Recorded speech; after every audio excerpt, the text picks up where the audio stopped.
Hi guys, magluluto tayo ng ano guys, dahon ng lubi-lubi. Tawag dyan ay lubi-lubi. Ginugulay ito guys.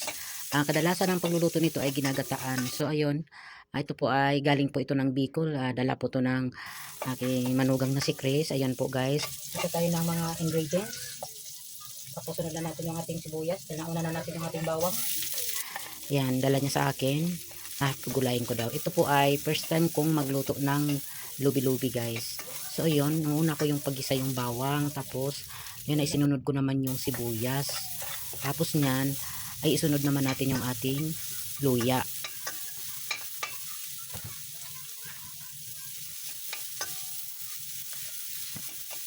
Pagkatapos naman ng luya na ginisa natin ay maglagay naman tayo ng karne ng baboy. Ayun guys, yun po yung ating isasahog sa ating lulutuin na lubi-lubi, no?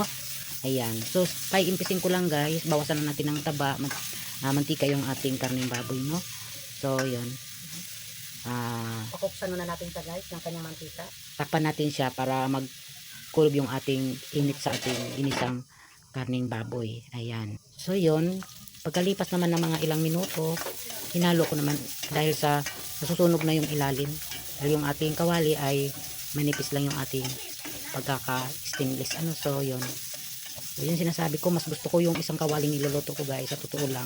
Dahil kahit ganun ang kulay noon, ay non-stick yun, hindi dumidikit yung ating niluluto, hindi katulad nito. Pero okay lang, at least, mas naman tignan, malinis tignan kaysa yung isa na yun. Pero okay lang din. So yun, naglagay tayo ng gata para hindi nga masunog yung ating karning ginisa. Ayan. So, takpan natin at pakuluan.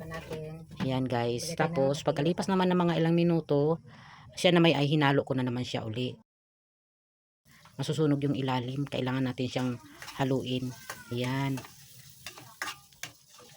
halo lang ng halo para ay magmix din talaga yung ating niluto. Ayan, at di nasusunog yung pinakailalim niya. So yun, pagkatapos naman yan, haluin ko. Ayan, kinukuskus ko guys kasi sunog na yung ilalim niyan eh. Ayan. Pero okay lang kasi yung kahit sunog yun, akala mo yung lasa nun guys, parang latik na rin. So yun guys. So ayan, pagkatapos nating halu-haluin yan guys, takpan natin siya. Ayan.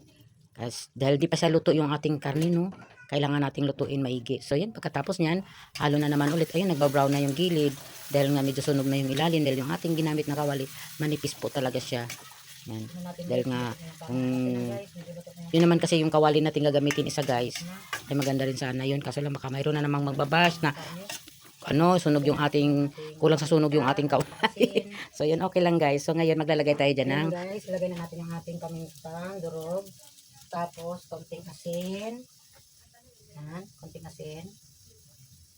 Tapos saluin natin. Tapos ilagay natin yung ating nor pork. So yung nor pork natin, haluin natin. Ilagay na natin yung ating dahon. Tapos maglalagay na tayo dyan ng ating dahon na lubi-lubi. Sinuna ko yung sili. Ayan, maglagayin tayo. Ang ano ko pa dyan guys, ang ginawa ko sa dahon lubi-lubi, mali po yung ginagawa ko dyan, dahil gagayatin pala siya ng maninipis para siya ay maganda yung kanyang texture ng pagkakaluto. Yung sa akin kasi guys, basta ko na lang sa kinusi-kusi yung pagkakahimay. Tapos yun, okay na sa akin, pero ayos lang, maluluto din yan. Tapos nagdag-add na naman tayo ng kakanggata guys, no, nag-add ako. Kasi nahalo-halo ko siya. Hindi ko pala napakita sa inyo na nag-add ulit ako ng 250 ml na 300 ml na rin, 300 ml na tubig naglagay ako. Kasi talagang kukulangin yung ating gata, mauubusan siya kasi dahil palalambutin natin yung dahon. Hindi ko lang napakita sa inyo na nag-add ako ng tubig. Yun. So yun, pagkalipas naman yan, hinalo ko na naman siya uli. Yan, ganun po ang proseso niya ng pagluto pala ng lubi-lubi. Kailangan bantayanan din. Yan. So, first time naman natin yan first time ako nagluto niyan. So, kulang pa rin ako sa diskarte sa ating pagluluto, sa ating ginagawang paghimay ng ating lubi-lubi. Malalaki nga, nakita nyo guys, malalaki yung pagkakaano ko sa lubi-lubi. Dapat pala dyan, hiwain mo siya ng maninipis. Yun. So, okay lang. Maluluto din yung ating ginagawa. Ayan. Hinalo ko ng hilalo. Tapos nag-add na naman ulit ako dyan ng 300 ml na tubig.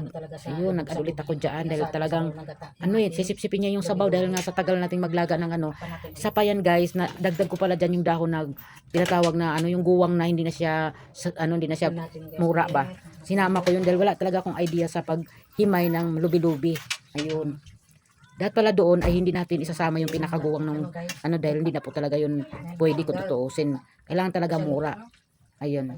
So ayos lang dahil talagang sa pakulo ko ng pakulo dyan sa kanya, naluluto din naman siya. Ang sarap guys. Ang sarap dahil talaga namang napaparami sila ng kanin na nung time na kumakain na kami. Ang lasa daw talaga ng pagkakaluto ng aking lubi-lubi na gulay. Tapos ang daming gata. Ayan. Yan talaga ang dyan, madamihan ng gata. Ayun. Ang nilagay ko kasi dyan na gata, kundi kakang gata, kaya pwede siyang mag-add ako ng mag-add ng tubig. Dahil talagang lalapot siya at lalapot pa rin dahil gawa ng sisip-sipin naman ng yung ating sabaw dyan. Sa bawat nating habang pinapalambot natin yung ating dahon ng lubi-lubi.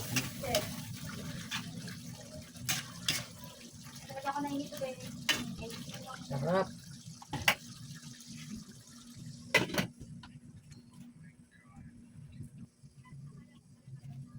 Balikan natin ang ating nilutong lubi-lubi. Ayan, lubi-lubi.